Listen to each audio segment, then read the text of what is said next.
ሰላም ናችሁ? ኢየሱስ ጌታ ነው።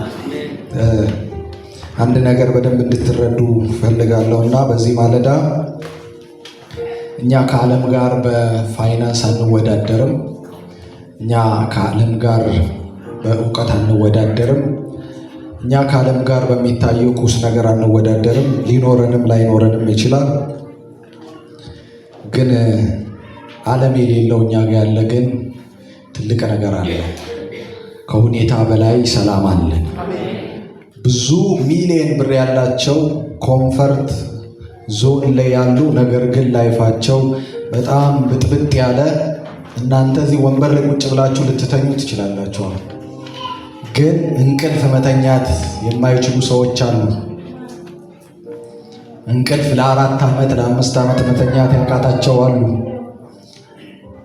እኛ ጋር ያለው ሰላም ከሁሉም ይበልጣል። ኢየሱስ ጌታ ነው። ኢየሱስ ጌታ ነው። አደራችሁን ይህን ነገር እንዳትረሱት። ሰላማችን ክርስቶስ ነው። እሱ ደግሞ ከሁኔታ በላይ የሆነ ሰላም ነው። የዓለም ሰላም ወቅታዊ ጊዜያዊ በሆነ ነገር የተለበጠ ሲሆን፣ ክርስቶስ ግን ያለው ሰው በየትኛውም ሁኔታ ውስጥ ሁሌ ሰላም ነው። አንዳንዴ እንደዚህ ብላችሁ አታውቁም? በጣም ከፍተኛ መርዶ ሰምታችሁ ለምን እንደሆነ አላውቅም አልተረበሽኩም ብላችሁ አታውቁም? ዘላለም አትረበሹ። እንደዚህ አይነት ስሜት እየተሰማችሁ ከሆነ ደስ ይበላችሁ። የትኛው መርዶ የትኛው ክች ክችች የሚያደርግ ነገር ሰምታችሁ ክች ክችች ከማለት አውጥቶ እግዚአብሔር ፈገግታ ይጨምርባችሁ። ሁኔታዎች እንደዛ ነው ሊያደርጉ የሚፈልጉት። ኢዮብ ጋር የመጡት መርዶች እነዛ ናቸው። ተከታታይ መርዶ ተከታትለው መጡና ኢዮብ እንዳለ ንብረት ተበላሽቷል፣ ጠፍቷል፣ አህዮች ገመሎች ተወስዷል፣ እሺ ብሎ ሲያባራ ልጆች በአንድ ቤት በታላቃቸው ቤት ተሰብስበው ድግስ ላይ ያሉ ቤቱ ተንዶ በቃ ጠፉ። እሺ አሁን የሚጠበቀው ሰውየው ጨርቅ እንዲጥል ነው። አሁን የሚጠበቀው ሰውየው አቅሉን እንዲስት ነው። አሁን የሚጠበቀው ኢዮብ በቃ በአሁኑ አማርኛ ጠሽ እንዲሆን ነው። እሱ ግን እንደዚህ ነው ያለው።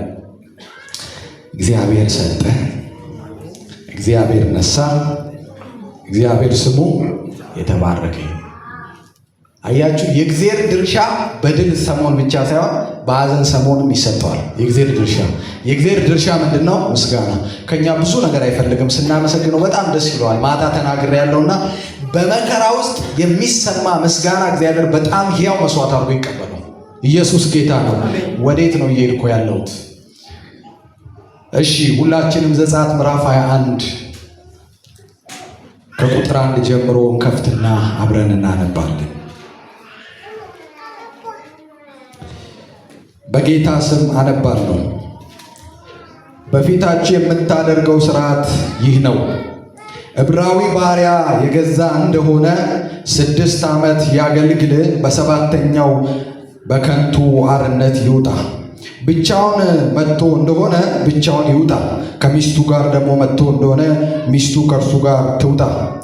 ጌታው ሚስት አጋብቶት እንደሆነ ወንዶችንም ሴት ልጆችንም ብትወልድለት ሚስቱና ልጆቹ ለጌታው ይሁኑ፣ እርሱ ብቻውን ይውጣ።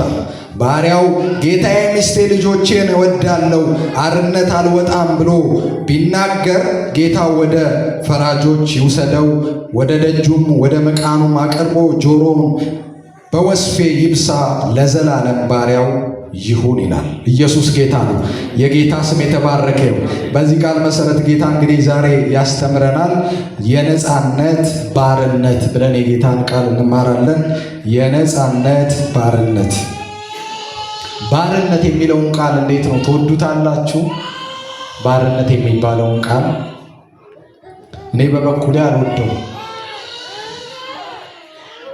በዚህ ቦታ ላይ በዘጸአት ምዕራፍ 21 ከቁጥር 1 እስከ 6 ጀምሮ ለእስራኤላውያን አንድ ሥርዓት እግዚአብሔር ይሰጣል በሙሴ በኩል። እንዲህ ይላል፣ አንድ ባሪያ ቢኖራችሁ ያ ባሪያ ሊያገለግላችሁ ገዝታችሁ ብታመጡት ወይም ደግሞ ቤታችሁ ቢኖር ያ ባሪያ ለ6 ዓመት ዝም ብሎ ያገልግላችሁ ይላል። ቀጥሎ ግን በሰባተኛው ዓመት ግን ነፃ መውጫ ዓመቱ ነውና ነፃ ሸኙት፣ ይሂድ፣ ነፃ ይውጣ። ነገር ግን ይሄ ባሪያ መውጣት አልፈልግም፣ የጌታዬ ቤት ተመችቶኛል፣ እቀመጣለሁ ካለ ግን አውጡትና በአደባባይ በመቃኑ ላይ በወስፌ ጆሮም ብሱትና አምጥታችሁ ለባሪያው ለጌታው ስጡት፣ ለዘላለም ለጌታው ምን ይሁን? ተገዢ ይሁን ይላል። እንግዲህ ይሄ ቦታ ላይ ብዙ ስርዓት የተሰጠበት ቦታ ነው። መጽሐፍ ቅዱስ ላይ በተለይ ለእስራኤላውያን ጉዟቸው በጣም መልካም እንዲሆን ካረጉ ነገሮች ውስጥ አንዱ እስራኤላውያን ግብረ ገብ እንዲኖራቸው፣ ስርዓት እንዲኖራቸው፣ ማህበሩ ወጥ የሆነ አቋም እንዲኖረው መጽሐፍ ቅዱስ ላይ እግዚአብሔር አንዳንድ ፕሪንሲፕሎችን እየነገራቸው በሙሴ በኩል አልፎ ሲያደርጉ እናያለን። ከዛ መካከል አንዱ ይሄ ነው። በቁጥር 1 እና 2 ላይ ሲናገር ግን የአገልጋይ ገደብን ይናገራል። ወይም ደግሞ አንድ አገልጋይ የሚያገለግለው ወይም ደግሞ አንድ ባሪያ የሚያገለግለው ለእስራኤላውያን ባሪያ ሆኖ ከተገዛ ጊዜ ጀምሮ የሚያገለግለው ለ6 ዓመት ተከታታይ ያገልግል። ይሄ ባሪያ እስከሆነ ድረስ ግዴታው ማገልገል ያለበት ነው ይላል። ማንም የዕብራዊ ጌታ ቢኖር ይሄንም ባሪያ ለ6 ዓመት ቀጥቅጦ ማስገዛት ይችላል ማለት ነው። ነገር ግን ይሄ ነገር በዚህ ብቻ አያበቃም። ለባሪያም ደግሞ የነፃነት ምን አለው? ጊዜ ያለውና በሰባተኛው ዓመቱ ግን ከባርነቱ ይላቀቅ፣ ነፃ መሆን ይችላል። ነፃ መሆን ይችላል ማለት አንደኛ ነፃ ወጥቶ የፈለገውን የራሱን መንገድ መሄድ ይችላል። ሁለተኛው ደግሞ ነፃነቱ የትኛውንም ውሳኔ መወሰን መብት አለው። በ6 ዓመት ውስጥ የመወሰን መብት ምንም የለውም። መብቱ ተነጥቋል። ነገሮች ሁሉ ተነጥቋሉ። ለአንድ ጌታው ባሪያ የሚሆንበት ጊዜ ነው። ነገር ግን 7ኛው ዓመት ግን አርነት የሚወጣበት ዓመቱ ነው። ከቁጥር 3 እስከ 4 ስናይ ደግሞ የቤተሰብ ንብረት ብሎ ይናገራል። ምንድነው? ባሪያው ብቻውን ገብቶ ከሆነ በ7 ዓመቱ ብቻውን ነው የሚወጣው። ሲገባ ሚስትና ልጆቹን ይዞ ገብቶ ከሆነ ሲወጣ ሚስትና ልጆቹን ይዞ ነው የሚገባው። ሲገባ ደግሞ ብቻውን ገብቶ ሚስት ልጆች ወልዶ ከሆነ ሲመለስ ልጆቹንና ሚስቱን አስቀምጦ ነው የሚሄደው። ይገባል፣ ጌታው ይድረዋል፣ ልጅ ይወልዳል። ሲወጣ እንደገባው ነው የሚወጣ እንጂ ሚስት ልጁን ይዞ መውጣት አይቻልም ይላል። እዚህ ክፍል ላይ ስናይ እንደው ምንድን ነው የሚለው? ልጆቼን ሚስቴን ወዳቸዋለሁና በቃ ተገዢ ልሁን ብሎ ሲናገር እናያለን። ተገዢ ልሁን ብሎ ካለ ሌላ መመሪያ ይሰጠዋል። ሶስተኛው ግን የሚገርመው ነገር እነዚህ ነገሮች ሁሉ እያለ ባሪያው በ6 ዓመት ውስጥ ከጌታው ጋር ባሳለፈው ጉዞ በጣም ጌታው ተመችቶት ከሆነ ጌታዬ ተመችተኸኛል፣ አርነት መውጣት አልፈልግም፣ እኔ በአንተ ጌትነት ውስጥ መቆየት እፈልጋለሁ። እሱን ደግሞ ስልህ እንደሚመጣው ዓመት 6 ዓመት ለማገልገል ሳይሆን ለዘላለም ልበሳለሁ። የአዲስ ዓለምን መዝሙር ሰምታ ትዘምራላችሁ ብዙ ብዬ አስባለሁና አንዳንዴ ጆሮዬን ልብሳ ለርልህ ምናምን ሲል አማኙ አንዳንድ መዝሙሩን ጆሮዬን ልብሳ ልርልህ ሲል ዝም ብሎ ሊረዳው ይችላል። ነገር ግን አይደለም፣ ትርጉም አለ እና ጆሮዬን ልበሳ ከአሁን በኋላ ሌላ የሆነ ኦነር የሆነ ማርክ አይኖረኝም፣ ጌታዬ ራሱ ነው የኔ ገዢ፣ የእሱ ምልክት ነው የኔ ጆሮ ላይ የሚሆነው ብሎ መወሰን ነው። እና ሶስተኛው ነገር የሚከናወነው ጌታውን በመውደድ ብቻ ነው። አልተመቸኝም፣ 6 ዓመቱን ስትጨቁነኝ ብዙ ነገር ስታደርገኝ ኖረሃል፣ በጭራሽ ለአንተ በጣም የ6 ዓመቱን አስታውሰዋለሁ የሚል ሰው በጭራሽ ከጌታው ጋር መቀጠል አይችልም። ሸኘኝ ይላል ማለት ነው። ነገር ግን አይ ጌታዬ ባሳለፍነው ዓመታት ውስጥ በ6 ዓመት ውስጥ በጣም ተመችተኛል፣ ከአንተ ጋር መሆን እቀጥላለሁ ሲል የሶስተኛው ውሳኔ የራሱ ውሳኔ ነው። በጌታው ላይ ያለው ፍቅር ያለው የ6 ዓመት ቆይታ ውሳኔ ነው የሚወስነው። በቃ ለአንተ ባሪያ ለዘላለም ሆኜ ልኖር ሲል ነው? አዎ። ይሄ የስሜት ውሳኔ ስላልሆነ፣ ይሄ ዝም ብሎ በግብታዊነት የተወሰነ ውሳኔ ስላልሆነ ና ይሉትና ወደ ፈራጆች ይወስዱና ከዛ በኋላ መቃኑ ላይ ያቆሙትና ከዛ በኋላ በወስፌ ጆሮን ይበሱታል። ይሄ ተግባር ሁለት ነገር አለው። አንደኛ ጆሮን ሲበሳ ለጌታዬ እታዘዛለሁ የሚል ትርጉም ነው ያለው።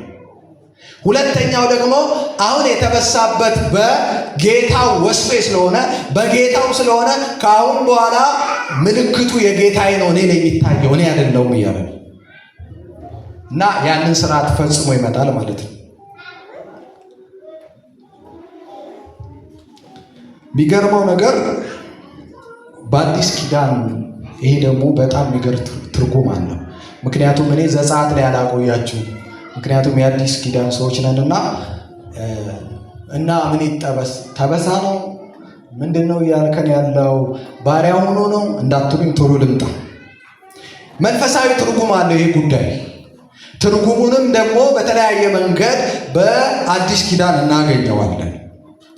የአማኞች ሕይወት ኢየሱስ ሲናገር እንደዚያ ያለው በማቴዎስ ምዕራፍ 11 ላይ ምንድን ነው ያለው? ሸክም የከበዳችሁ ወደ እኔ ኑ እኔም አሳርፋችኋለሁ ይልና ደግሞ ሸክሜን ትሸከማላችሁ፣ ሸክሜን ቀሊል ነው ልዝብ ነው ይላል ማለት ነው። እንዴ ሸክም አራግፎ ሸክም ማሸከም፣ ሸክም አራግፋለሁ ሸክም አሸክማቸዋለሁ፣ በደንብ መታወቅ አለበት።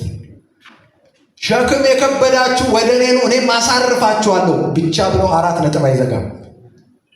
ወደ እኔ ኑ እኔ አሳርፋችኋለሁ፣ ደግሞ ሸክም አለኝ እኔ ማሸክማችሁ። ያ ሸክሜ እንደ መጀመሪያው ሸክም አይደለም። ሸክሜ ምንድን ነው? ቀሊል ነው፣ ልዝብ ነው። ቀሊልም ልዝብም የሚያደርገው ከምን የተነሳ ነው? ሸክሙ በፍቅር ስለምንሸክመው ማለት ነው።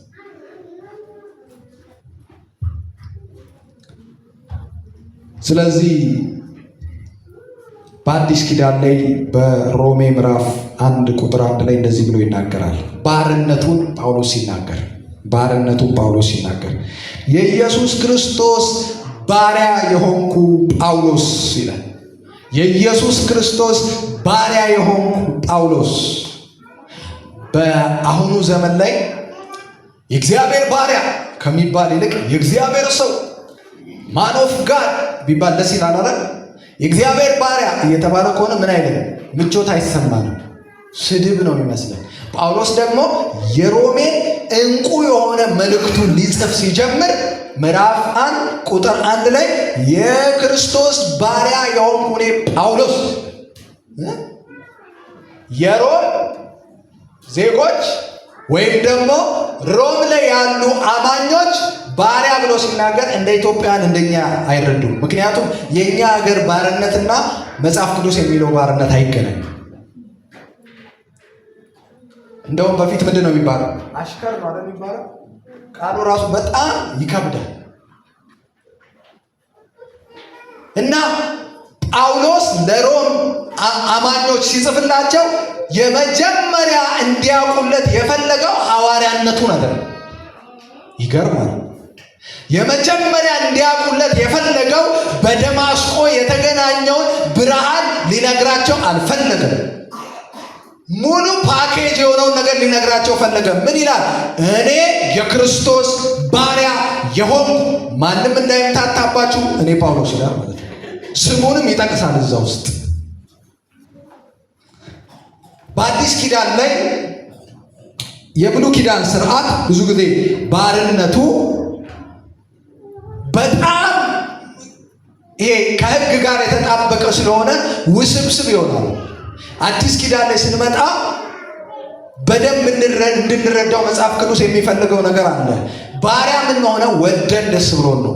ያቺ 7ኛ ዓመት ትዝ ትለናለች አይደል? ቅድም የተናገርኩት እንደዛ መሄድ መብቱ ነው።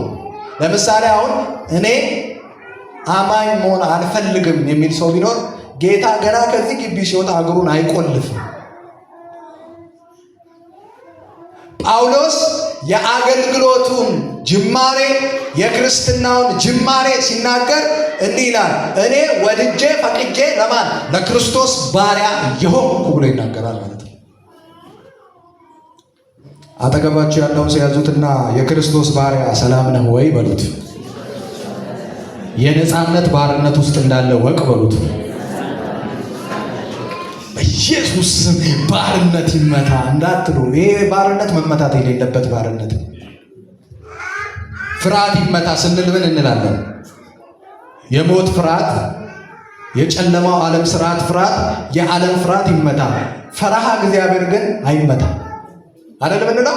አዎ ሁሉንም ጠቅልለን አልጎርስም፣ ለይተን ነው የምናውቀው ማለት ነው። ስለዚህ ባርነት ሲባል ለሰይጣን ባሪያ አንሆንም፣ ለዓለም ባሪያ አንሆንም፣ ለስጋ ባሪያ አንሆንም። ለእግዚአብሔር ግን ተገኝቶ ነው እኛን ወዶ እኛ ቤት መጥቶ እኛን አክብሮን ለሱ ተገኝቶ ነው። ቅዱሳን መላእክት ይደፉና ቀና ሲሉ አዲስ መገለጥ፣ አዲስ ፊት፣ አዲስ ማንነት ያዩና ለዚህማ መንበርከክ አለብኝ ብለው ተንበርክከው ቀና ሲሉ አሁንም ሌላ መገለጥ። እንደዚህ እያሉ ነው የሚኖሩት።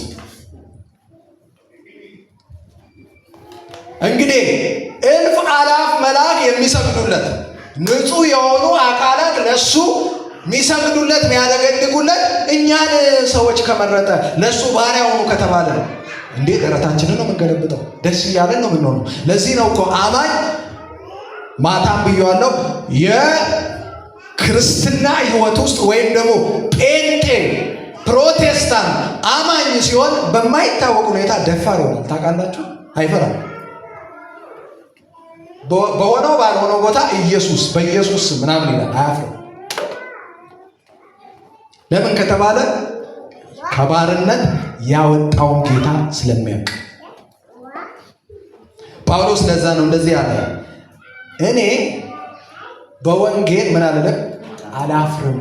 ለምን እንዴ? ቀድሞ እኔን ለውጦኛል፣ እኔ ነክቶኛል፣ እኔ ድኜበታለሁ፣ እኔ አምልጬበታለሁ። ስለዚህ ወንጌል ለመናገር አላፍርም፣ አላወላዳም ይላል ማለት ነው። ስለዚህ ጳውሎስ በሮሜ 1:1 ላይ የኢየሱስ ክርስቶስ ባሪያ የሆንኩ ብሎ በድፍረት ይናገራል። ባርነቱን ብቻ አይደለም የሚናገረው። ገላትያ 6:17 ላይ ደግሞ እኔ የኢየሱስ ክርስቶስ ምልክት በስጋዬ ተሸክሜያለሁ ይላል። ቅድም ምን ብያችኋለሁ? ጆሮውን ምን ይላል ብያለሁ? ይበሳል። ጳውሎስ ደግሞ በሮሜ 6:17 እኔ የኢየሱስ ክርስቶስን ምልክት በስጋዬ ተሸክሜያለሁ። በድፍረት ነው የሚናገረው። ተሸክሜያለሁ። ምን ይሆናል መሰላችሁ? እኔ የክርስቶስ ባሪያ ነኝ፣ እኔ የክርስቶስ ነኝ ስትሉ የክርስቶስ መሆናችሁን ያየ ጠላት ምን ያደርጋል? ሊዋጋችሁ ይነሳል። ጳውሎስን ብታገላብጡት ለራሱ መብትና ለራሱ ጥረት የተወጋበት የተመታበት ቦታ የለም። ለጌታው ክብር ግን የተወጋበት መዓት ነው። የትየለሌ ነው። ሰውነቱን ከፍታችሁ ጳውሎስ እቺ ጠባሳ ምንድናት ብትሉት ተሰሎንቄ ሄጄ ወንጌል እየሰበኩኝ ያለ በቃ እኔ አማልክት አይደለሁም ሰው ነኝ ብዬ ልብሴን ቀድጄ ሳሳያቸው ወይ ሰው ከሆንክማ ብለው እንደ እባብ የቀጠቀጡኝ ቦታ ነው ይላል። ስለማን? ስለ መብቱ፣ ስለ ጥቅሙ፣ ስለ ራሱ ክብር አይደለም፣ ስለ ክርስቶስ። ይሄ ቁስል የምንድን ነው? አንዳንድ ቁስል ለኢትዮጵያውያን ያው ግልጽ ስለሆነ የወጋ ረስቶታል፣ የተወጋ ግን አይረሳም አይደል? የወጋ ረስቶታል። እኛ እንደ አማኝ ወጊም ተወጊም መሆን የለብንም። ግን ያየውና ይሄ ምንድን ነው ስትሉት በዚህኛው ዓመተ ምህረት በዚህ ቀን ላይ በዚህ ሰዓት ላይ ሚስተር ኤክስ እንደዚህ አርጎኝ የእሱን ነገርማ ለእግዚአብሔር ሰጥቻለሁ። አንዴ ከሰጠ 100 ጊዜ አታውራ። አሁንም ሌላ ጊዜ ይሄ ጠባሳ የዚህ ጊዜ በጣም ይሰማኛል። ይህን ስናገር ምን ማለት ነው? ጠባሳው ሰውነት ላይ ብቻ ሳይሆን ጭንቅላትም ላይ ያለ ማለት ነው። ስለዚህ ጳውሎስ ይህንን ጠባሳውን ሲያይ ሰው ሳይሆን የሚመለከተው ለኢየሱስ የተከፈለ ዋጋ ብሎ ነው። ስለዚህ ነው ጳውሎስ ምን ይላል? ክርስቶስ የኢየሱስ ክርስቶስን ይሄ ምልክት ወይም ደግሞ ለእሱ ዋጋ የከፈልኩበትን ነገር በስጋ ተሸክሜ ይዞራለሁ ደስ እያለኝ በፈገግታ ይላል።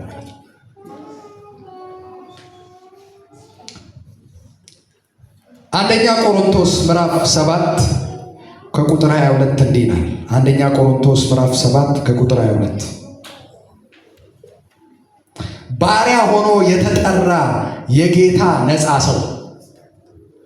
ሰማችሁኝ? ባሪያ ሆኖ የተጠራ የጌታ ነፃ ሰው ምን ማለት ነው? ምን እያለ ነው? እንደው መሃሉ ላይ 4 ነጥብ ቢኖር ክፍሉን ለመከፋፈል ይመቸናል። ምንም ወጥ የሆነ ቃል ነው። ባሪያ ሆኖ ምን ያለ የተጠራ፣ በጌታው ደግሞ ምን የሆነ ነፃ ሰው። ግራም ያጋባ ነው። ይህ ማለት ምን ማለት መሰላችሁ? ወዶ ባሪያ የሆነ ማለት ነው።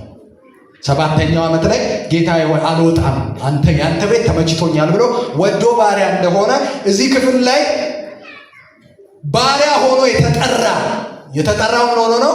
ባሪያ ሆኖ ነው። ባሪያ ሆነን አይደል የተጠራ ነው። እስቲ ምንም ሸክም የሌለበት ምንም ሰይጣን ሳይጫወትበት የነበረው ዝም ብሎ ወክ እያደረገ ቸርች የመጣ ሰው ብዙ ሸክማችንን አንከባለው አይደል እዚህ የመጣ ነው። ብዙ ቀንበራችንን ሰብሮ አይደል? ያንን ነው የሚናገረው። ባሪያ የነበረ አሁን ደግሞ በጌታ ምን የሆነ ነፃ የሆነ አሁን ደግሞ ለማን ወዶ ለጌታው ምን የሆነ ባሪያ የሆነ ኢየሱስ ጌታ ነው። ኢየሱስ ጌታ ነው። ወገኖቼ ለክርስቶስ ወደን ነው ባሪያ የሆነው፣ አስገድዶን አይደለም። ወደን እንደሆነ መጽሐፍ ቅዱስ በደንብ ብዙ ማስረጃዎች ይነግረናል። አንዴ በጣም ምቹና በጣም የንግድ ቦታ ላይ ዴማስ ወንጌል ለመስበክ ከጳውሎስ ጋር ይሄዳል። ይሄድና ንግድ ቦታው ማረከው፣ ቦታው ተመቸውና እሱ ወንጌል ሰባኪ ነው፣ እሱ ወንጌል አብሳሪ ነው። ግን ጳውሎስን እንዲህ አለው፣ ጳውሎስ አቤት፣ ቀጥል አንተ፣ እኔ እቺ ከተማ ተመችታኛለች፣ ንግዴን ላጧጡፍ። ያው እንግዲህ አዲሱ መደበኛ ትርጉም እኔ ልተርጉመው ብዬ ነው። ጳውሎስ ምን ይላል? በሁለተኛ ጢሞቴዎስ ላይ ዴማስ ይህንን ዓለም ወዶ ምን ብሎኛል? ትቶኛል ይላል ማለት ነው። ወንጌል የሰበከን ወንጌል በየከተማው የተናገረው ሰውዬ መንገድ ላይ ሲንሸራተት ወዶ ባሪያ መሆን እምቢ ሲል ጌታ ለምን እንደዚህ ያልሆንክ ብሎ ጌታው ምን አላለው? ማንቁርቱን ይዞ ከጳውሎስ ጋር ቀጥ ብለህ ሂድ አላለው። ምክንያቱም ወዶ ምንድን ነው የሆነው? ባሪያ ነው። የጨለማው ዓለምና የመንፈሳዊ ይሄኛው የቅዱሱ ዓለም ስርዓት ልዩነቱ ይሄ ነው። ጌታን ማምለክ መብታችሁ ነው። ጌታ ፊት መንከባለል መብታችሁ ነው። ጌታን መውደድ መብታችሁ ነው። ከእሱ ጋር መጣበቅ መብታችሁ ነው። ለዘብተኛ ክርስቲያን መሆን መብታችሁ ነው። ሰይጣን ዓለምስ 3 ሰዓት አናቱ ላይ እዚህ ቸርች እንድትገኙ ያለው የጨለማው ዓለም ስርዓት ከሆነ 4 ሰዓት ስትመጡ ከዚህ ግድግዳ እዛ ግድግዳ ነው የሚያጋጨው። ያልተጋጨ አያውቀውም። እኔ ተጋጭቼ አውቃለሁ። ሰይጣን ሰዓት ስታሳልፉ የሚያደርገው ነገር በጣም መዓት ነገር አለ። በአፍና በአፍንጫችሁ ደም ይመጣል። ቀኑን ያጨልምባችኋል። ይቅርታ፣ ርኅራኄ፣ ምሕረት የሚባል ነገር የለም። 1 ሰዓት አሳልፋችሁ ከሆነ 12 ሰዓት ሁሉ በአናትሙ ነው የሚያቆማችሁ። በአናታችሁ እዚህ ሰዓት ቀጭ ቀጭ ቀጭ ቀጭ ጸሎት አልቋል። ጥሩ ደረስኩ ሳልበረከክ። አምልኮ አልቋል። ችግር የለም። ዋናው ገብቼ መውጣቴ ነው። ፓራስታሞል ነው የምንወጋው። ይህ ምንድን ነው? ፔን ኪለር ነው የሚባለው። እንደዛ ነፍሳችን ምን ትላለች? ኢየሱስ ኢየሱስ ኢየሱስ ኢየሱስ። በቃ አትረብሽኝ። 5 ሰዓት እንጂ መርሃ ግብር ፈጽሜ እመጣለሁ እንላታለን። ውስጣችን ትጮኻለች፣ ጌታዋን ትናፍቃለች፣ ወዳጇን ትፈልጋለች፣ አባቷን ትፈልጋለች። ከዛ በኋላ ስጋችንስ ረጋ በል፣ ምን ያስፈጥንሃል? ችግር የለውም ሁሉም አልፍዷል እንደሚገባው ስለተባለ ነው እንዴ? ምንድነው? ረጋ በል። አምልኮ አለቀ። ስንገባ አይቀፈንም። ጌታም ደግሞ በኩርኩም አይመታንም። ሐሙስ ፀሐይ እንዳታይ በጭራሽ ቄጤማ እየጎዘጎዝሽ አንዱን ቡና ለእኔ ትደፊዋለሽ፣ አንዱን ደግሞ ሰው ጠርተሽ ታጠጫለሽ ያለው ያኛው ያስብለው ቢሆን ኖሮ ሰዓቷ አታልፍም። እሱ ወዶ ባሪያ አይደለም ያደርገው፣ ጨካኝ ነው፣ ሩሩ አይደለም። ይሄኛውሳ በፍቅር ነው የሚያቅፈው።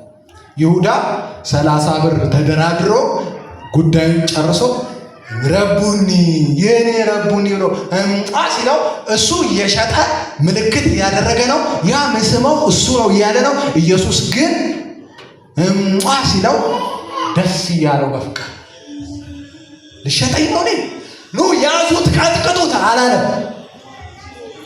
ኢየሱስ ጌታ ነው። ኢየሱስ ጌታ ነው። አጠገባችሁ ያለውን ሰው ያዙትና ወደህ ነው ለጌታ ባሪያ የምትሆነው በሉት።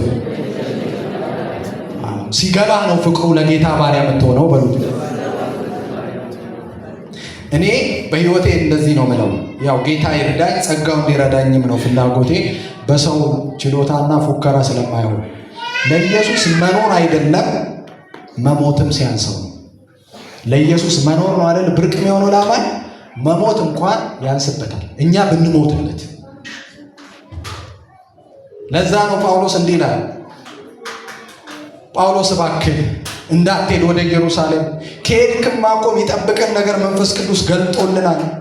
እባክህ እንዳትሄድ፣ እስራት ይጠብቃል፣ የሮም ወታደሮች ይዘው ያንገላቷል ሲሉት፣ እባካችሁ እንደዚህ እያላችሁ ልቤን አትራዱት፣ አታውርዱት።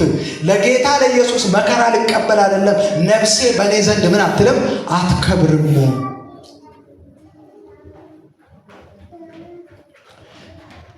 ሰው የሚሰጠው ከፍቅር ነው የሚሰጠው። የሚሰጠውን ሁሉ የሚሰጠው ከፍቅር ተነስቶ። ስለዚህ በአዲስ ኪዳን ላይ ያለን እኛ ሰዎች የክርስቶስ ኢየሱስ ባሪያዎች ነን። ባሪያ የሆነው ተገደን አይደለም፣ ወደን ነው። ደስ እያለን ነው። ለምን መሰላችሁ? ቅድም ዘጸአት 21 ላይ እንደጠቀስኩት ለምን ከጌታ ቤት አትወጣም ብላችሁ ባሪያውን ብትጠይቁት ጌታዬ ቤት ሆኜ እኮ ነው ታላቁን ልጄን የወለድኩት፣ ጌታዬ ቤት ሆኜ እኮ ነው ሚስቴን ያገኘሁት፣ የጌታ ቤት ሆኜ እኮ ነው፣ ጌታዬ ቤት ሆኜ እኮ ነው ክብር ያየሁት፣ የተዳርኩት፣ የተኳልኩት። ስለዚህ ይሄ ቤት ተመችቶኛል።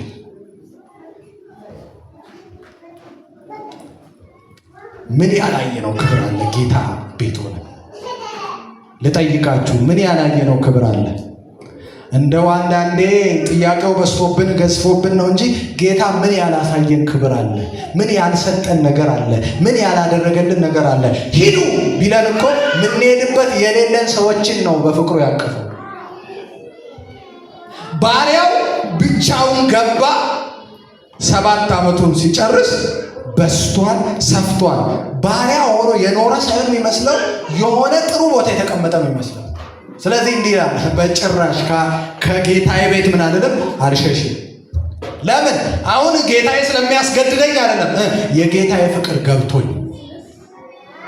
እስቲ ቀኝ እጃችሁን ልባችሁ ላይ አድርጉና እንደዚህ ባሉ፣ እኔ በሉ ጌታን የማመልከው በፊቱ የምመላለሰው ፍቅሩ ገብቶኝ ነው፣ ተረድቼው ነው፣ ቀምሼው ነው።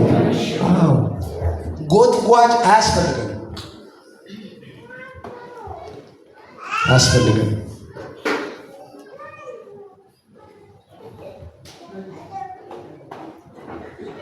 ይሄ የመጣንበት መንፈሳዊው ዓለም የመጣንበት ክርስትና የመጣንበት ሕይወት በጭራሽ ፍቅሩ ካልገባን እንቀጥልበት አይደለም።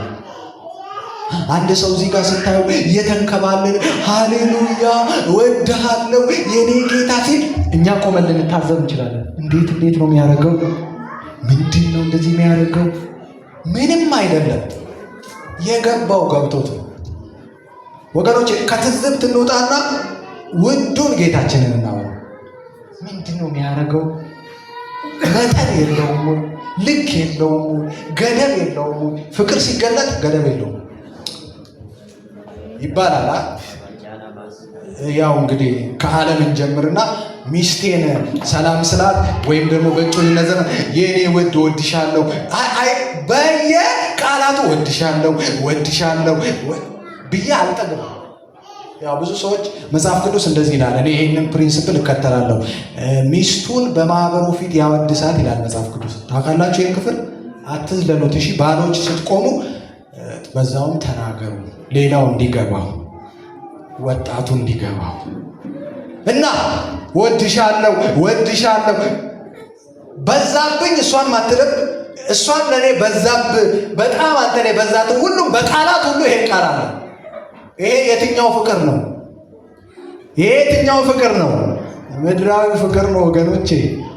ሰማይ ላይ ሚስቴ አልላትም፣ አንተዋወቅም። ካሁኑ ወቂ እዛ እንተዋወቅም እና ይሄ ምድራዊ ፍቅር በዚህ በድንኳን ዓለም ላይ ስንመላለስ ይሄን አይነት ከወደድን ይሄን አይነት ልባችን ጦሽ ካለ ሰማያዊው ሰው ጌታ ሆይ እወድሃለሁ፣ እግሬን አጣር እወድሃለሁ አይባልም። ፍቅር የሚገለጠው ተዝረክርቆ አይደል? ፍቅር እኮ ኳሊቲ ጠብቆ ፕሮቶኮል ጠብቆ አይደለም። ገና ክብሩን ስታዩ ታላቅነቱን ስታዩ በቃ አትችሉ፣ የሆነ ነገር ይሰማቸዋል። የዚህን ሰዓት ስማችሁ ትዝ አይላችሁ፣ የዚህን ሰዓት ክብራችሁ ትዝ አይላችሁ፣ የዚህን ሰዓት ነገራችሁ ትዝ ኢየሱስ ብቻ።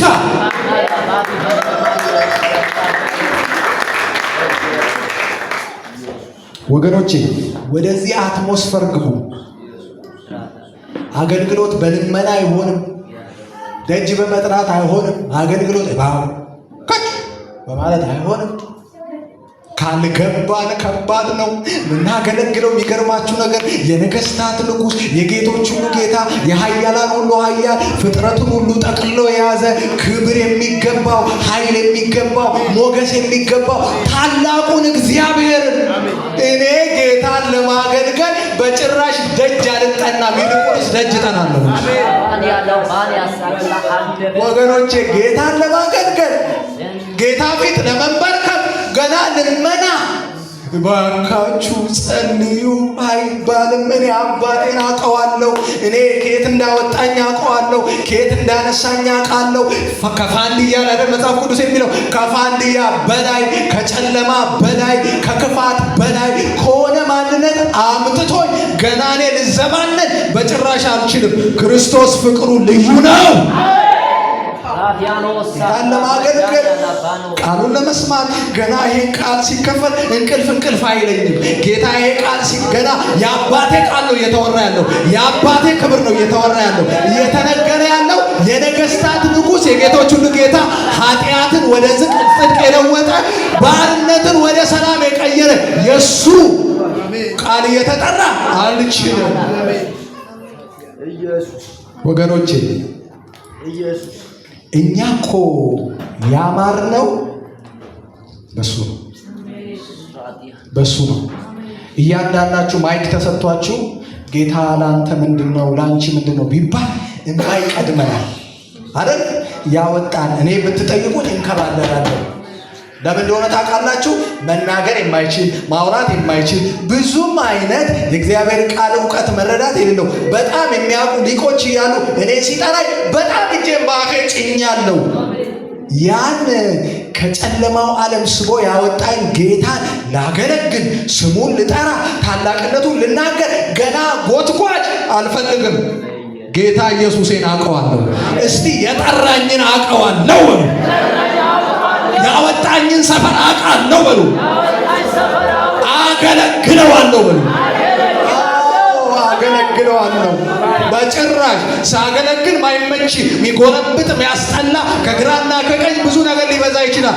ነገር ግን የሚመችን ጌታ አገለግለዋለሁ። የሚወደኝን ጌታ አገለግለዋለሁ። ያከበረኝን ጌታ አገለግለዋለሁ። እኔ ወዶ ባሪያ ነኝ። እስቲ እኔ ወዶ ባሪያ ነኝ በሉ። ወደን ባሪያ ይሆን ወደን ፍቅሩ ገብቶን ምሕረቱ ገብቶን ታላቅነቱ ገብቶን አባትነቱ ገብቶን ለሱ መኖር ሳይሆን መሞት እንኳን ክብር ነው ያለ ኢየሱስ ጌታ ነው። ልንጸልይ፣ አምልኮ ልናመልክ፣ ልናገለግለው፣ ህብረት ልናደርግ አይጎረብጠንም። ለምን እንደሆነ ታውቃላችሁ? ስንጸልይ ይሄ ውዱን ጌታ ልንገናኘው ነው። ወንበር ላይ መደፋት አይደለም መጸለይ ማለት። መንበርከክ ማለት ጳውሎስ ሲናገር እንዲህ ይላል፣ አባትነት በሚሰየምበት በአብ ፊት ምን እላለሁ? እንበረከካለሁ። አባት የሚለው ቃል የተሰየመው ከማን ተነስቶ ነው? ከአብ ተነስቶ ነው። አባትነት የምድር አባት አይገልጸውም። በነገራችን ላይ አባት የሚለውን ጉዳይ የምድር አባት አይገልጸውም። አባትነት የሚሰየምበት ያለው የት ነው? በላይ በሱ ፊት ምን እላለሁ? እንበረከካለሁ።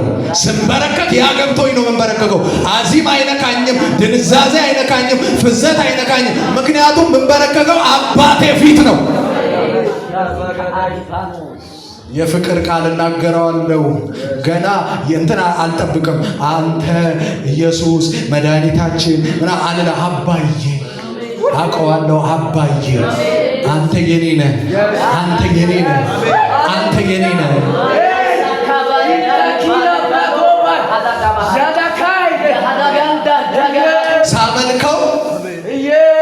ሳመልከው ግራና ቀኝ ማን ተነሳ፣ ማን ቆመ፣ ማን ምን እያለ ነው አይደል? ማመልከው የኔ የፍቅር ስጦታዬ ነው። አሁን ለጌታ ያለኝን ውዱን ቃላቴ አምልኮ ማለት ውዳሴ፣ ክብር ለእግዚአብሔር መስጠት ነው። ለእግዚአብሔር ክብርና ውዳሴ ስሰጥ ጠብር ግፍ እያልኩ ነው የምሰጠው። ወገኖቼ እኔ ይሄንን ካልተረዳን ክርስትና ዳገት የሚሆንብን ይመስለኛል። ዳገት ይሆንብን። ምክንያቱም ጸልዩ ሲባል ትእዛዝ እንጂ ፍቅር አይሆንብንም።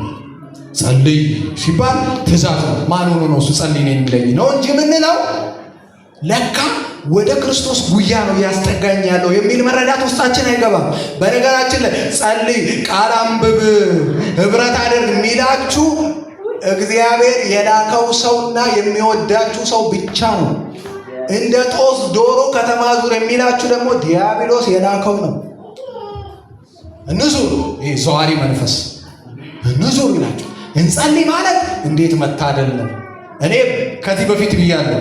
ዱባይ ብትሄዱ ምርጥ ምርጥ ሞል ታያላችሁ፣ ምርጥ ምርጥ ዕቃ ትገዛላችሁ። አውስትራሊያ ብትሄዱ ትልልቅ ዲቾች አሉ፣ እዛ ላይ ሄዳችሁ ዘና ፈታ ምናምን ትላላችሁ። ፓሪስ ብትሄዱ ፍቅረኛሞች የሚሄዱበት በጣም የሚያማምሩ መንገዶችን ምናምን ታያላችሁ። የት መሄድ ትፈልጋላችሁ ቢባል በጣም የሚያምር ቦታ ልንል እንችላለን። በጣም ውዱና ትልቁ ቦታ ሰውና እግዚአብሔር የሚገናኝበት የጸሎት ቦታ። ያ ማንነት የለበስነው ጨርቅ ይነጥፋል፣ ያልቃል፣ ይበላሻል። ነገር ግን ከጌታ ጋር የምናደርገው ግንኙነት በጣም የሚገርም ነው። የሚነቅለው ነገር አለ፣ የሚተክለው ነገር አለ፣ የሚያቆመው ነገር አለ፣ የሚያጠናው ነገር አለ። ወደን ለጌታ ባሪያ ሆነናል። ወደን ደስ እያለ ስናገለግለው ደስ እያለ ነው የምናገለግለው። ወገኖቼ እያገለገላችሁ ያላችሁ ሰዎች ደስ ይበላችሁ። ትልቅ ዕድል ነው፣ ትልቅ ዕድል ነው። መሪዎች፣ መንፈሳዊ ዘርፎች፣ ኳየሮች፣ ዲያቆናት በተለያየ እንቅፋት ውስጥ ሆናችሁ እያገለገለ ምቾት የምትጠብቁ ሰዎች አታገለግሉ ይለኛል የሰራዊት ጌታ ማለት ይችላል። ምቾት ጌታን እያገለገል በጭራሽ። ለምሳሌ ሻሎም እዚህ ጋር ዘመሩና ሲወርዱ ሰይጣን ለነሱ ሊተኛ መበታተን ይፈልጋል። ከዛ የሆነ ነገር ሲፈጠር እነሱ እሱ ምናምን የሚል ከሆነ ይበታተናል። አይ እኔ ማገለግለው ጌታን ነው። ሚስተር ኤክስ እኔ ጌታን ነው። ዋይ ጌታን ነው። እኔ ችግር የለው ይሄን አልፏለሁ። እኔ ትኩረቴ ምንድን ነው? ጌታ ነው። ምንል ከሆነ እንቀጥላለን። የሚመች አርጉና ኑ ካላችሁ ሰማይ ነው የምታገለግሉት። እሱ ደግሞ ብርቅ አይደለም። ወዳችሁ ሳይሆን ክብሩን አይተን ነው የምናገለግለው። ሰማይ ወደን ሳይሆን መላእክት እንደሚሆኑ ተገርመን። ስለዚህ ዋጋ ስትከፍሉ ደስ ይበላችሁ ወገኖች። ጊዜ ሰጥታችሁ ዋጋ ከፍላችሁ ስታገለግሉ ደስ ይበላችሁ። የፍቅር ስጦታ ነው አገልግሎት። ጌታ ገብቶኛል ካለ አንድ ሰው ገብቶኛል፣ ሃሌሉያ ገብቶኛል ሚል መፈክር አይደለም የሚናገረው። የገባው ሰው የገባውን ጌታ ያገለግላል። የፍቅር ስጦታ ነው አገልግሎት ማለት። ስለዚህ ስናገለግለው በዛ ልክ ህብረት ስናደርግ ወንድሜ እኮ የአባቴ ልጅ ነው ካልን ብዙ ጊዜ አንቸገርም። እኔ በጣም የሚያስቸግር ወንድም አለኝ ታላቅ እና የፈለኩትን ነገር እንጣላ እንጋጭ ምን እናርግ የግድ ወንድሜ ነው ምንም አድርጋችሁ ድብድብ ቀረሽ ነገሮች ልናደርግ እንችላለን። ግን ተወደደም ተጠላም ናቲ ወንድሜ ነው። ናቲ አንተን አይደለም። በጭራሽ ናትናኤል ሰለሞን የሚለውና መኃልየ ሰለሞን የሚለው ሊቀየር አይችልም። ቆሸሸም ተበላሸም አስጠላም ምን አለም እኔ ተመቸኝ ይሄ ልጅ ሙዱ አይመቸኝም ይሄ ልጅ ነገሩ አይመቸኝ ብንም አይደለም የአባቴ ልጅ። እዚህ ጋር ህብረት ለማድረግ እንትን ስትሉ ከምትቸገሩበት ነገር ውስጥ አንዱ ወንድማችሁን ጓዳ ትችላላችሁ፣ በስጋ ወንድም የሆነ በስጋ እህት የሆነችውን ትችላላችሁ፣ እናት አባትን እንኳን ሳይቀር ትችላላችሁ። እዚህ ስትመጡ ግን እኔ አይኑን ላይ አልፈልግም አይባልም። አንቺንም አንተንም እኛን የሰበሰበን አባታችን ነው። የጌታ ልጅ ነው፣ የጌታ ልጅ ናት። እሱ ፊት አታቁመኝ እንደዚህ የሚባል ነገር የለም። ሁሌ በክብር ያቆምሻል እሱ ፊት፣ እሷ ፊት ያቆመ። ህብረት ስናደርግ የአባቴ ልጅ እኛ አንድ የሆነው በማን ነው? በቀራንዮ ላይ በፈሰሰው በክርስቶስ ደም ነው። እዚህ ጋር የሚጠራ ብሔር የሚጠራ ጎሳ የሚጠራ ምናምን ነገር የለም። በክርስቶስ ግን ምን ሆነናል? አንድ ሆነናል። ይሄ ሊገባን የሚችለው መች ነው? ፍቅሩ ሲገባን ነው። ፍቅሩ ሲገባን አማኝ ሆነን ፍቅሩ ሲገባን። የደከማ አማኝ ካለ ደካማ ሳይሆን የምንለው ጌታ ሆይ የደከመውን ወንድሜ ምን በለው አበርተው፣ እባክህ አንሳው አንሳው እባክህ ይነሳ ይቁም፣ ወንድሜ ታሟል፣ ወንድሜ ወድቋል እንጂ ሲወድቅ ወደክ ደግሞ ጀመረ ደግሞ አይልም። እንደዛ ነው ማለት። በእምነት የደከሙትን ይሄ ጥቅስ እንግዲህ ተደጋግሟል። በእምነት የደከሙትን ረዷቸው ነው የሚለው። ረዷቸው ነው በቃ። በእምነት ደክመዋል በቃ ጨርሷቸው ነው የሚለው። እርዷቸው ነው የሚለው። በእምነት ደክመዋል፣ እየተፍገመገሙ ነው፣ አቅም አጥተዋል፣ እርዷቸው። ምን ብላችሁ? ወይ መከሯቸው፣ ወይ ጸልዩላቸው፣ ወይ እንዲቆሙ በእግዚአብሔር ፊት እናንተ ማላጅ ሆኑላቸው። ወዶ ባሪያ ወዶ ለጌታ የተገዛ ደስ እያለው ማንም ሳያስገድደው። በነገራችን ላይ ለዛ እኮ ነው እኛ እዚህ ቤት ላይ የሚቆረጥ ደሞዝ የለም፣ የሚቀርባችሁ ምንም ነገር የለም። ለምን አልመጣም ይሄንን ቀንሽ ይባላል የምትባሉ ሰዎች አላችሁ። የለም ወዳችሁ ነው የምታገለግሉት፣ ወደን ነው የምናገለግለው፣ ደስ እያለን ፈቀቅ እያለን ነው የምናገለግለው። በዛኛው ማንነት ቢሆንስ ዓለም ላይ 2 ቀን 3 ቀን ሲቀር ማስጠንቀቂያ ደብዳቤ ይጻፋል ይባላል፣ በቃልና በጽሁፍ ይቀርብለታል። አልሰማም ሲል የሥራ ማስታወቂያ ይለጠፋል። መጥቶ ቢንፈራገጥ አይሰራም። ያ ምን ስለሆነ? በጭራሽ ከዚህ ማንነት ጋር ስለማይገ እኛ ደግሞ ጥሎብን ምንድነው የምንፈልገው? ህግና ስርዓት። ህግ እንደዚህ ካላረግ እንዲህ ትሆናለህ የሚል ነገር እንዴት እንደምንወድ ግን እኛ ቤት በጌታ ቤት አይሰራም። ደስ እያለን ነው የምንበረከከው፣ ደስ እያለን ነው የምናመልከው፣ ደስ እያለን ነው ቃሉ የምንሰማው። የጌታ ስም የተባረከ ይሁን። የጌታ ስም የተባረከ ይሁን። ወገኖቼ የነፃነት ባርነት ውስጥ አለን። ነፃ ነን። ለክርስቶስ ግን ራሳችን ምን አድርገናል? ባሪያ አድርገናል። ወደን ደስ እያለን እምቢ የጠላትን ሐሳብ አልቀበልም ስንል ማንም አስገድዶን አይደለም። አልቀበልም ስል ጌታ በእኔ አይከብርም። በዚህ ሁኔታ ወጣቶች እኔ እቀደሳለሁ ለጌታ ስትሉ እንትና አገልጋይ ያየኛል፣ መሪ ያየኛል፣ ቤተክርስቲያን ዲሲፕሊን ታደርገኛለች ብለው ሳይሆን የሚሉት ለምንድን ጌታ በዚህ ሁኔታ በእኔ ሁኔታ ምን አይልም? አይከብርም። ጌታን የሚያስነቅፍ ነገር አላደርግም። እኔ የማን ባሪያ ነኝ? የጌታዬ ባሪያ ነኝ። እኔ ሳልሆን ጌታ በእኔ ላይ ምን ይላል? ይከብራል። ኢየሱስ ጌታ ነው። ወገኖቼ ይሄ የተጠራንበት ጥሪ ነው። እንግዲህ የነፃነት ባርነት ይሄ የተጠራንበት ጥሪ ነው። በዚህ ሰዓት በተለያየ ድካም ውስጥ በተለያየ መንፈሳዊ ሁኔታ ውስጥ ካላችሁ ራሳችሁን አውጡ። በተለይ ለክርስትናችሁ ወይም ደግሞ ለክርስትናችን ሰበብ የምናደርገው ሰው ካለ ፍጠኑና መንፈስ ቅዱስ ተለዩ ይላችኋል። ከዚህ ሰበብ እኔ እንደዚህ ለመሆኔ ምክንያት እንትና ነው እንዳትሉ፣ ማንም አይደለም፣ ራሳችሁ ናችሁ። ማን ሰውየውን እዩ አላችሁ? ስንመጣ ጎትቶ በቀኝ እጁ ይዞን ያመጣው ማን ነው? አባታችን ነው። ከዛ መተን የያዘንን ማየት ትተን ለምንድን ነው ሌላ ሰው ያየ ነው? በዚህ ሰዓት በእግዚአብሔር መንፈስ ላነሳሳችሁ እፈልጋለሁ። በርትታችሁ በጌታ ፊት አገልግሉ። በርትታችሁ በጌታ ፊት ትጉ፣ ጸልዩ። ለምን ካላችሁ ጌታ በእናንተ እንዲከብር። እግዚአብሔር አንድ ዓላማ በእኛ ላይ ያለው እሱም ምንድነው? ክርስቶስ ወደዚህ ምድር መጥቶ ለእኛ ራሱን አሳልፎ ሰጥቶ ኢየሱስ እኛ ላይ ተዘርቷል። እኛ ኢየሱስን ደግሞ ማፍራት አለብን። ፍሬ ቢስ የሆነ ሕይወት እንድንኖር እግዚአብሔር አልጠራንም። ኢየሱስ አንዲት የስንዴ ቅንጣት አይደል የሚለው ወደቀች፣ ከዛ በኋላ ስትበሰብስ ጠፋች ስትባል ብድግ ብላ ተነሳችና ብዙ ፍሬ ያፈራች። ኢየሱስ ወደዚህ ምድር ሲመጣ እንደዚህ ነው። እሱ ሞተና እኛ ሕያዋን ሆንን በሱ። እኛ ሕያዋን የሆንን ሰዎች ደግሞ ከኛ ምን ይጠበቃል? ሕያው የሆነው ክርስቶስ በእኛ ሊበራ ይፈልጋል። እናንተ ምንድን ናችሁ? የምድር ጨው ናችሁ፣ የዓለምስ ብርሃን ናችሁ። ብርሃን ወስዶ ከእንቅብ በታች አይደረግም። ብርሃን እንዲታይ ከፍ ተደርጎ ይቀመጣል እንጂ ጨውነት ጨውነቱን ካጣ አልጫ ነው የሚሆነው፣ ተወስዶ ይጣላል።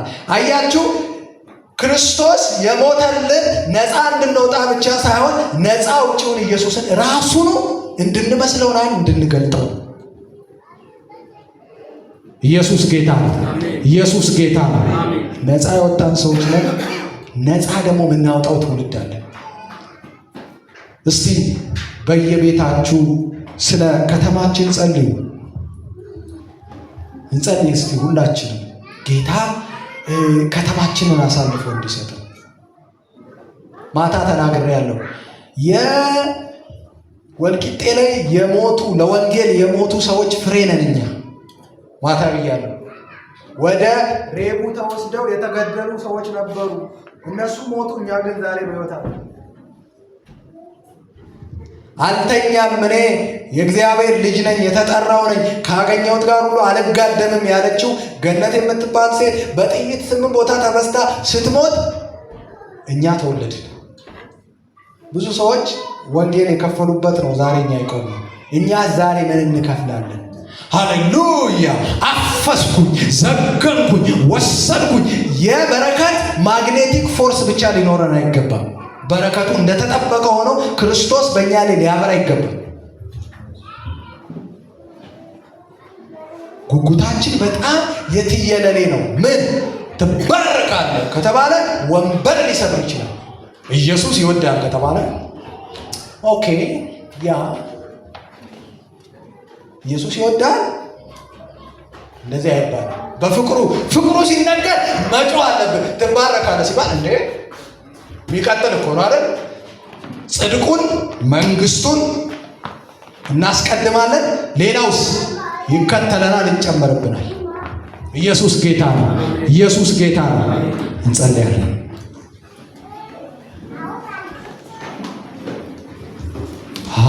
ሃሌሉያ